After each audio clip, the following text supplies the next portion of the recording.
The alien trade station was always busy at midday. Bright lights from hundreds of stalls reflected off the polished metal floors.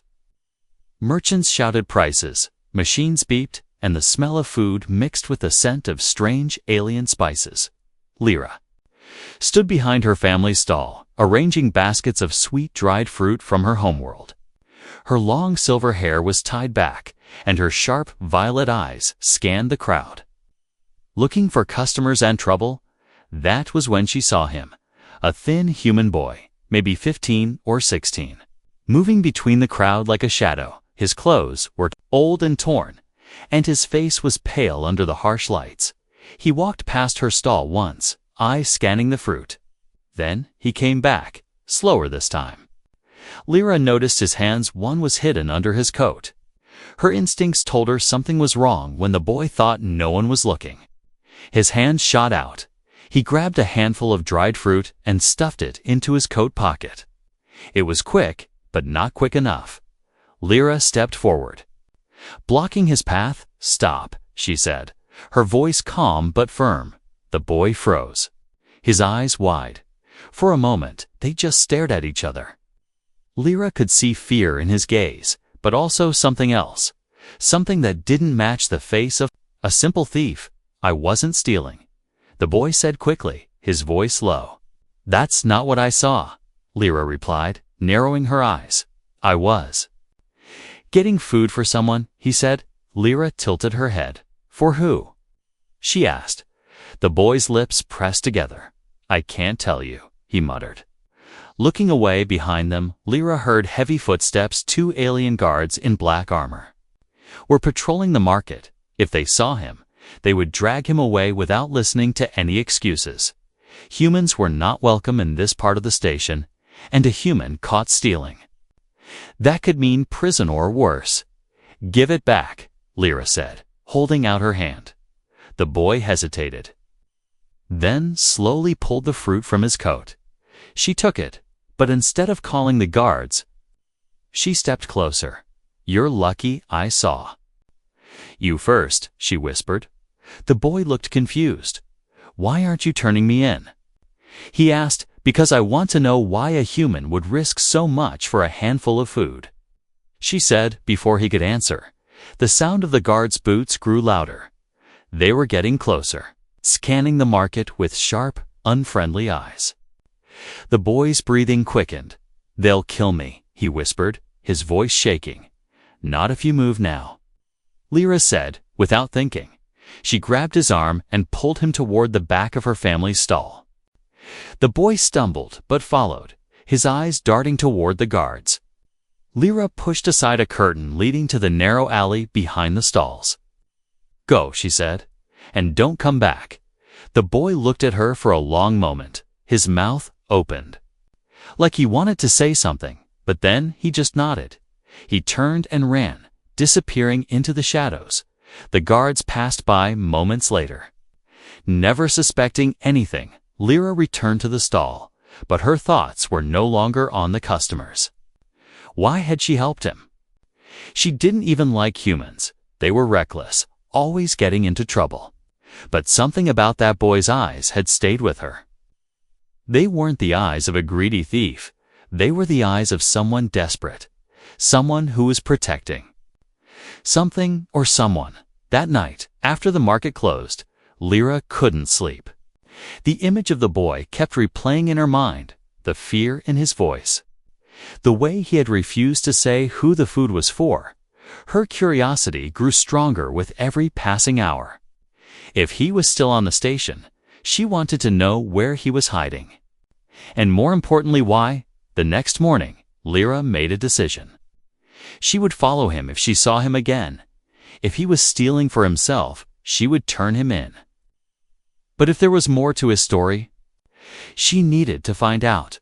By midday, the market was just as crowded as before. Lyra's eyes scanned the moving sea of faces, and there, at the far end of the walkway, she saw him. He was moving quickly, glancing around as if making sure no one was watching. Lyra's pulse quickened. She waited until he passed her stall without looking. Then she quietly stepped out from behind the counter and followed him into the crowd. Lyra kept her distance as she followed the boy through the crowd. He moved fast, but never ran, slipping between people with practiced ease. Every few steps he looked over his shoulder. But she was careful to stay hidden behind taller aliens and wide market stalls. The noise of the market faded as he turned. Down a narrow corridor, the walls lined with flickering lights and pipes that hissed quietly. This was not a place most shoppers would go. It smelled damp and old, and the metal floor creaked under her boots. The boy stopped at a junction, glanced around, then ducked into an old maintenance hatch, half hidden behind stacked crates. Lyra hesitated, listening for the sound of the guards. When she was sure they weren't nearby, she moved closer. She waited until the hatch closed, then knelt down. The lock on it was broken. Just hanging by a single loose hinge, she pushed it open slowly. Careful not to make noise, the air inside was warmer, with a faint smell of cooked food. She crawled through the narrow tunnel, the dim lights casting shadows on the walls. After a short distance, the tunnel opened into a small chamber. It was low-ceilinged, with metal sheets patched over holes, and scraps of cloth hanging as makeshift walls. And there, in the center, she saw them, for humans. All thin, dirty, and exhausted. 2 were lying on blankets, coughing weakly. One was a little girl with tangled hair, clutching a stuffed toy that looked half-burned. The boy she had followed was kneeling beside a small cooking unit, stirring something in a dented pot. His face was calmer here, almost gentle. The girl reached out a hand, and he smiled faintly, giving her a piece of bread. Lyra stayed in the shadows. Watching it hit her then, he wasn't stealing for himself. He was feeding these people, hiding them from the station authorities. Humans weren't allowed to settle in this sector, and without proper ID, they would be arrested or sent to labor camps. She knew the punishment for helping them. It was exile, sometimes worse. And yet, here he was, risking everything. Her foot shifted slightly, the sound echoing off the metal walls. The boy froze, head snapping toward the tunnel. In an instant, he was on his feet, a piece of broken metal pipe in his hands like a weapon. "Who's there?" he demanded, his voice sharp. Lyra stepped forward slowly, raising her hands. "It's me," she said. His eyes widened in shock and then narrowed. "You followed me," he accused. "I wanted to know the truth," she replied, glancing around. At the others, one of the older humans coughed and muttered something weakly. "They're sick," she said softly. He didn't answer, just tightened his grip on the pipe. "You can turn me in if you want." "But not them," he said, his voice low but steady. "I didn't come to turn you in," she said, meeting his gaze. "Then why are you here?" he asked, suspicion still in his voice.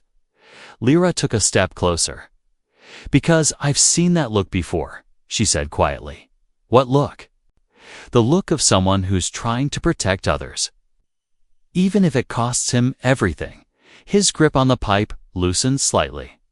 "They've got nowhere else to go," he said finally. "Then you're going to need help," she said. For a moment, he just stared at her. Why would an alien help humans? He asked bitterly. Lyra didn't answer right away. She thought of her younger brother, who'd died years ago because no one had been willing to help her family. "Because sometimes the rules are wrong," she said. A faint smile touched his lips, though it didn't last long. "They'll search here eventually," she said, glancing at the patched walls. "I know," he said. "I move them every few days, but it's getting harder." She looked at the girl holding the burned toy, her big eyes watching them silently. Lyra sighed. "I can get food. Medicine too," she said. His eyes widened again. "Why would you don't ask?" She cut him off. "Just decide if you want my help." The boy hesitated, then slowly nodded. "My name's Jace," he said. "Lyra," she replied. They didn't shake hands, but in that moment, something shifted between them. A fragile thread of trust had formed, thin but real. She left the chamber the same way she came in, promising to return that night as she crawled through the tunnel. Her mind was racing. She had just made a choice that could destroy her life. If anyone found out, she'd be banished from the station, maybe worse. And yet, she didn't regret it. Back in the bright chaos of the market, everything looked the same as before. Merchants still shouted prices, buyers still haggled. But for Lyra, the station felt different now. She wasn't just a merchant's daughter anymore. She was part of something dangerous, something that would bind her fate to a human boy she barely knew. That night, the station's artificial lights dimmed to mimic evening. Shadows stretched across the market stalls, and most traders closed up.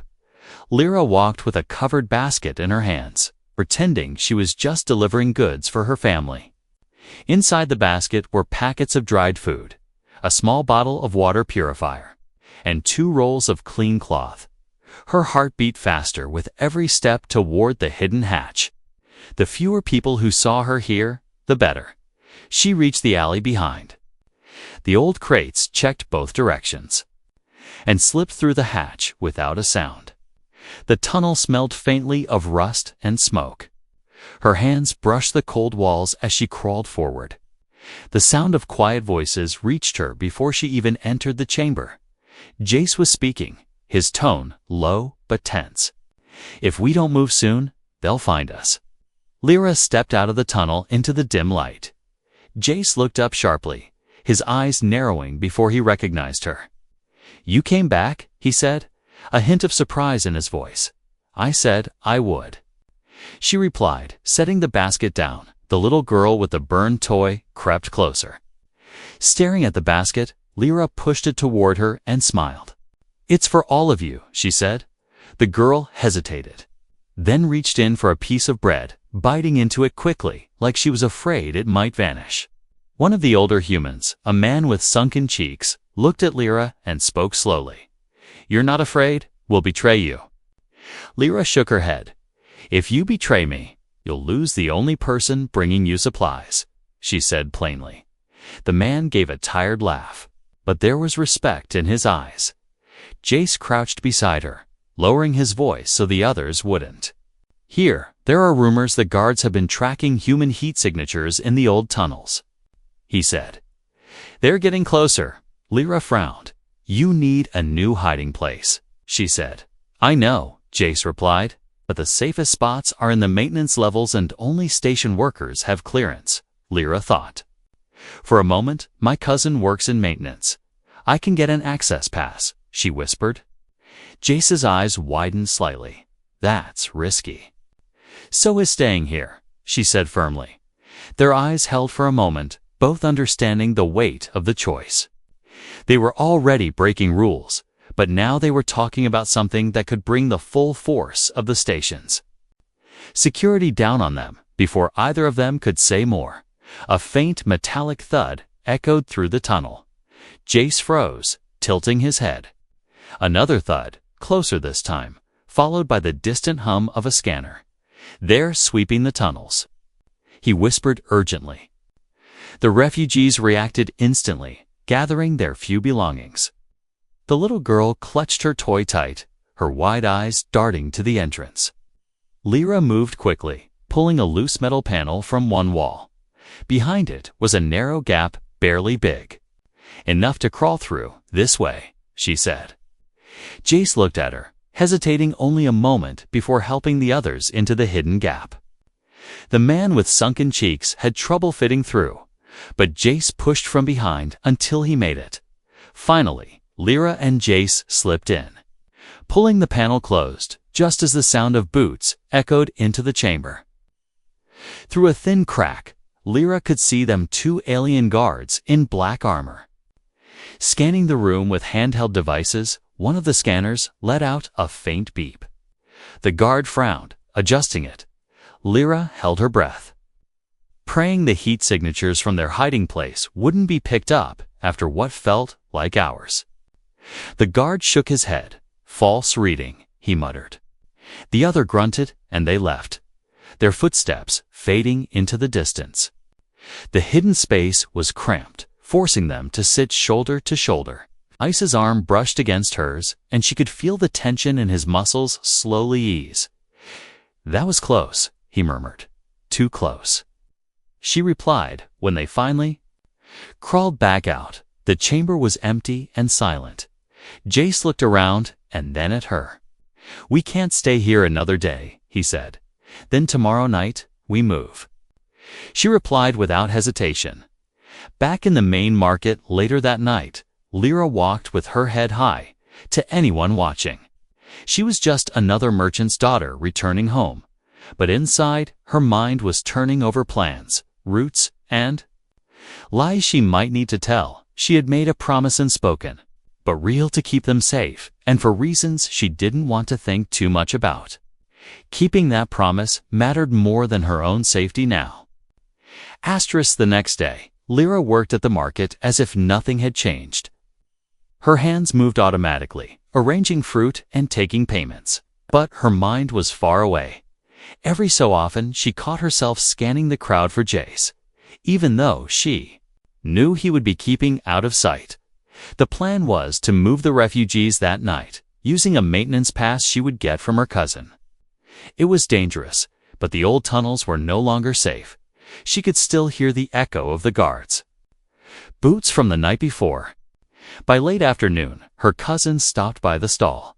He was a short, broad-shouldered alien with grease stains on his overalls. "Father said you needed tools," he said casually. Placing a small metal case on the counter, Lyra nodded, thanking him. Inside the case, hidden beneath a few real tools, was the pass card that would open the maintenance-level doors. Her fingers brushed over it, feeling the weight of what she was about to do. That evening, she slipped away from her family's quarters, the case hidden under her cloak. She reached the old hatch and tapped lightly, the signal they had agreed. Jace appeared a moment later, his face tense. "Everything ready?" she asked. He nodded, glancing over his shoulder. "They're nervous," he said. "Especially the little one. They'll be safer after tonight." Lyra replied. They moved quickly, helping the sick and weak gather their few belongings. Jace carried the little girl so they could move faster. Lyra led the way through the tunnels, her mind mapping every turn, every shadow at the first checkpoint. She swiped the pass card and the heavy door slid open with a hiss.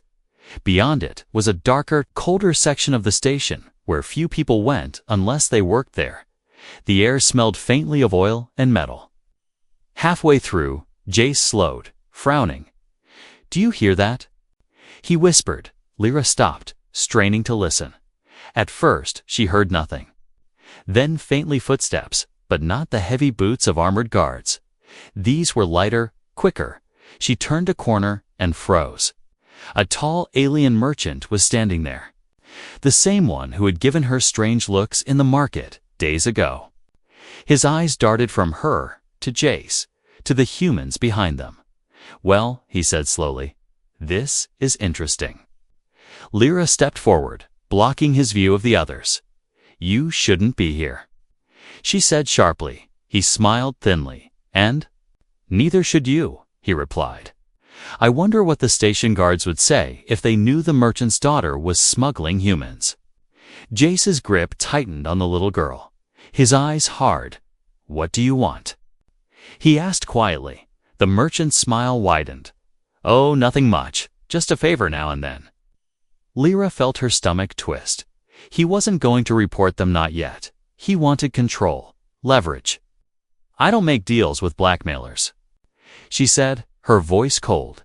"Then I suppose I should go call the guards," he said, turning away. Before he could take another step, Jace moved, blocking the path. His voice was low, dangerous. "If you speak a word of this, you won't live." To see the morning, the merchant laughed. But there was a flicker of unease in his eyes. "You think you scare me, human?" he asked. Jace didn't answer. He just stepped closer, his gaze locked on the man. Lyra reached into her cloak, pulling out a small pouch. She tossed it to the merchant, the coins inside clinking. "That's all you get," she said, "and You disappear from our lives. The merchant caught it, weighing it in his hand. For a long moment, no one spoke. Then he shrugged, slipping the pouch into his coat. Fine, he said. But if I see you again, I'll raise my price. He stepped aside, letting them pass. They moved quickly after that, not speaking until they reached the far side of the maintenance level.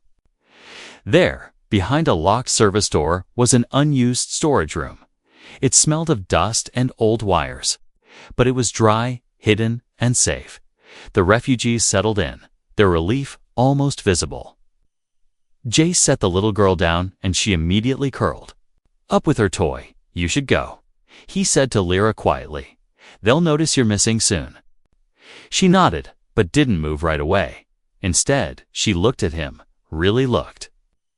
There was a hardness in his eyes now, a readiness to fight if needed. She realized he would never forgive himself if something happened to these people, and, for reasons she couldn't quite name, she didn't want anything to happen to him either. When she finally returned to her quarters, the market's night cycle was almost over. Her father was asleep, unaware of where she had been. Lyra lay awake, staring at the ceiling. Somewhere deep inside, she knew this wasn't over. Someone had seen too much, and it was only a matter of time before trouble came for them again. 3 quiet days passed after the move. The new hiding place was holding, and the refugees were beginning to sleep without fear in their eyes. Lyra visited every night, always bringing something: bread, medicine, blankets. She never stayed long, just enough to check on them and speak briefly with Jace. The danger was still there, heavy in the air like a storm waiting to break. But for a short moment, it felt like they had bought themselves time. On the 4th night, the storm arrived. Lyra was halfway to the maintenance level when she noticed something wrong. The corridor lights were brighter than usual, and there was no hum of passing workers. She heard a faint, rhythmic tapping echo through the walls. It was the sound of armored boots. Moving in a pattern search formation, her chest tightened as she quickened her pace. When she turned the final corner toward the storage room, her worst fear became real. The heavy door was wide open. Inside, the small space was torn apart. Blankets thrown aside, boxes overturned. The smell of burnt metal stung her nose. A stun weapon had been used here. Lyra's gaze darted to the far corner, where 2 faint scorch marks stained the wall. She swallowed hard, realizing they had been here only minutes earlier. They were gone. A faint sound behind her made her spin. 2 guards stepped out of the shadows, blocking the hallway. Their black armor gleamed under the lights, and one of them held something in his hand. It was the little girl's burned toy. Her stomach dropped. They had taken them, all of them, colluding Jace. Lyra forced her face into a mask of calm. You're far from your assigned sector, one of the guards said slowly. I was delivering goods, she replied, holding the case she had brought as proof. The guard glanced at it, then back at her. Go home, he said, his tone sharp.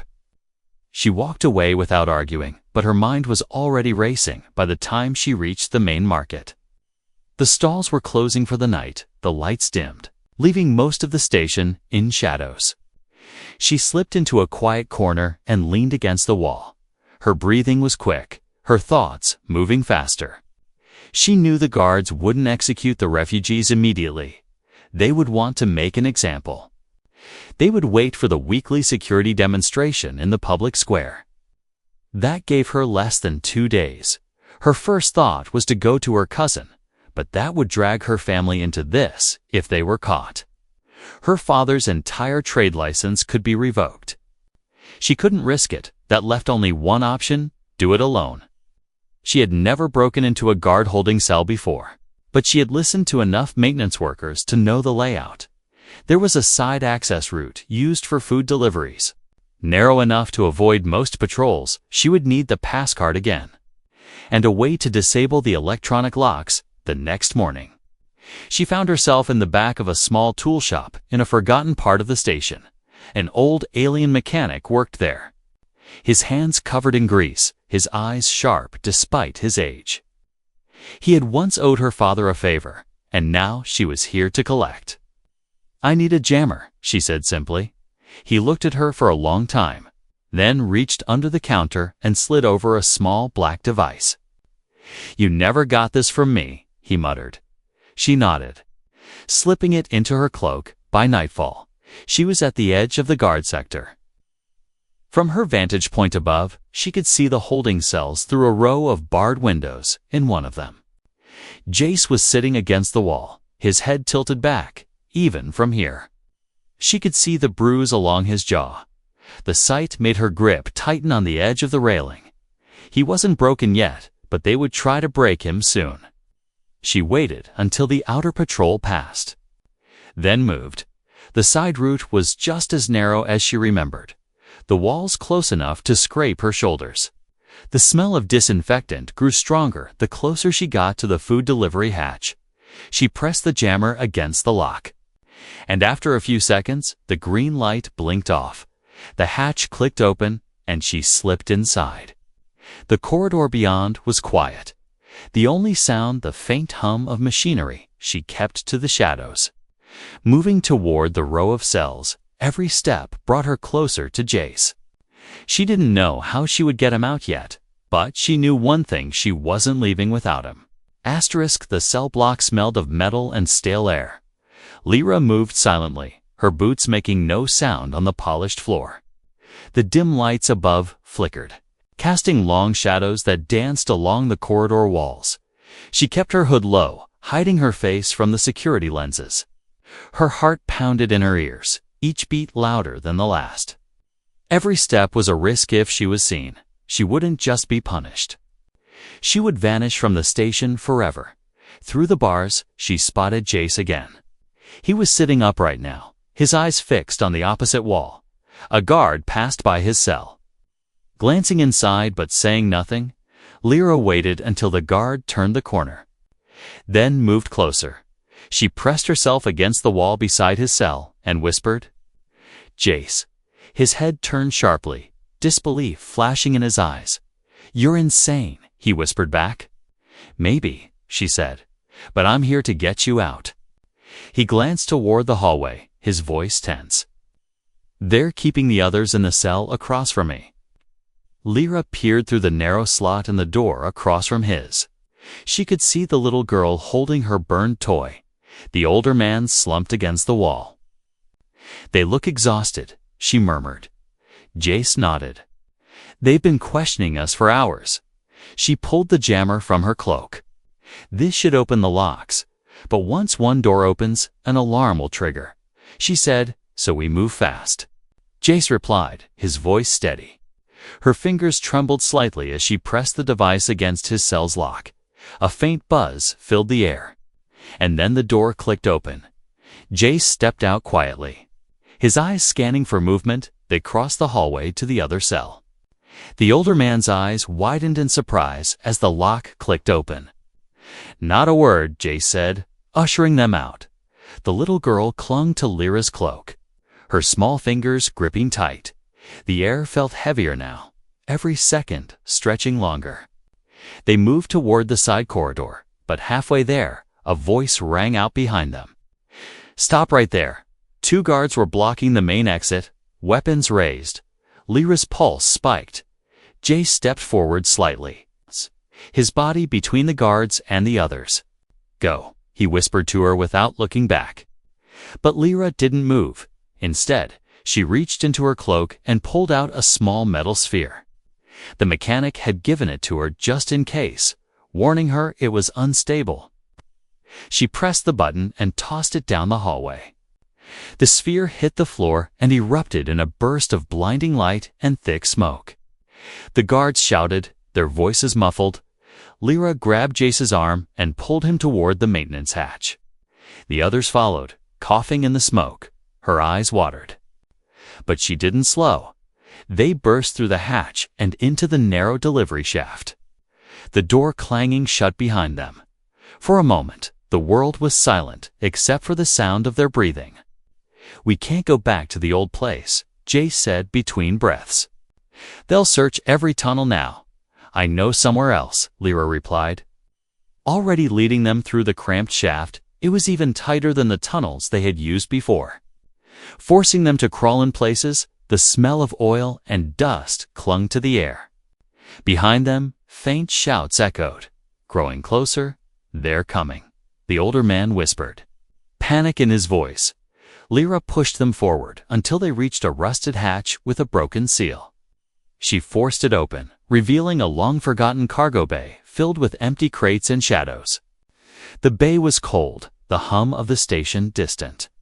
They slipped inside and closed the hatch. No one spoke for several moments, each person listening for sounds of pursuit. Finally, the silence returned. For now, they were safe. Jace leaned against a crate. His shoulders heaving, he looked at Lyra for a long time. "You didn't have to come for us," he said quietly. "I know," she replied. "But I couldn't leave you here." Something unspoken passed between them, a mix of relief, exhaustion, and something deeper they didn't have the time to name. The older man sat down heavily, the little girl curling up beside him. They were safe, but Lyra knew it wouldn't last. The station would be hunting them harder than ever now. She had crossed a line she could never uncross, and somehow she didn't regret it. The cargo bay stayed silent for hours. Only the faint hum of the station and the slow breathing of the refugees broke the stillness. Lyra sat with her back against a crate, her eyes fixed on the hatch they had come through. Every sound made her tense, expecting the pounding of guards' boots. But no one came. Jace sat across from her, the dim light catching the sharp lines of his face. For the first time since she had met him, he looked less like a boy surviving in shadows and more like someone ready to lead. When the station shifted to its false morning, they moved again. Lyra had heard whispers of an outbound cargo ship heading to a neutral sector if they could get the refugees aboard. The guards would never see them again. The problem was reaching the docks without being caught. Jace carried the little girl while Lyra walked ahead, checking every corridor before signaling the others forward. They moved like ghosts, slipping through maintenance routes and storage rooms. Her cousin's stolen pass card opened 2 more doors, each one bringing them closer to the docks, but halfway. There, the sound they dreaded returned: footsteps, not the loud stomp of patrols, but fast, purposeful steps. Lyra's blood went cold when she saw who it was. The merchant who had tried to blackmail them. He was leaning against the wall at the end of the corridor, smiling like he had been waiting for them. "Going somewhere?" he asked. Lyra stepped forward, blocking the others. "We're done with you," she said flatly. He shrugged. "I'm afraid the guards will want to know about your little escape attempt." Before she could answer, Jace stepped up beside her. He didn't raise his voice, but there was a steel edge to his words. "Move," he said. The merchant laughed. "Or what?" Jace's hand shot out, grabbing the merchant by the collar and slamming him into the wall. "You're not going to ruin this," he growled. The merchant's smile faltered, and for a long moment, the only sound was the low hum of the lights. Finally, the merchant nodded quickly, and Jace let him go, without another word. The man turned and vanished down a side corridor. They moved again, faster now. The final door to the docks loomed ahead. Beyond it, Lyra could hear the low rumble of ship engines. She swiped the pass card, and the door slid open to reveal the massive docking bay. Cargo loaders moved crates onto freighters, their engines glowing in the dim light. They spotted the ship she had heard about, a battered freighter with a neutral trademark on its side. The captain was a grizzled alien with a scar over one eye. At first, he refused, shaking his head. "No passengers," he said. But when the little girl stepped forward and held out her burned toy, stared for a long time before finally nodding. "Get them aboard," he muttered. Lyra watched as the refugees disappeared into the freighter. Jace lingered at the ramp, looking back at her. "You're not coming?" he asked. She shook her head. "If I leave now, the guards will hunt me and the ship both. If I stay, I can make them think you died in the escape."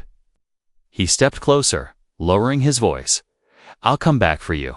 She tried to smile. "Don't make promises you can't keep." "I keep mine," he said firmly. The freighter's engines roared to life, and Lyra stood in the shadows until it vanished into the blackness of space. She returned to the market the next day, selling fruit like nothing had happened. The guards searched for the escapees for weeks, but eventually, the story faded into another forgotten rumor. Time passed, seasons on the station changed, and life went on, but sometimes, when the market grew quiet, she would catch herself looking toward the docking bay. Years later, the station was different. Humans were no longer hunted openly, and trade between species was growing. Lyra was older now. Her hair a little shorter, her eyes still sharp. She was overseeing a trade agreement when a delegation of human representatives arrived. And there he was, Jace, no longer a thin boy, but a confident man in formal clothes. Their eyes met across the room, and the noise around them faded. When the meeting ended, he crossed the floor toward her. "You stayed alive," he said. His voice softer now. "You came back," she replied. "I told you I keep my promises," he said with a faint smile. In the weeks that followed, they worked together on new trade routes, their partnership growing stronger with each passing day. And one quiet evening, on the very docks where they had last spoken, Jace asked her to stand by his side not just in politics, but in life.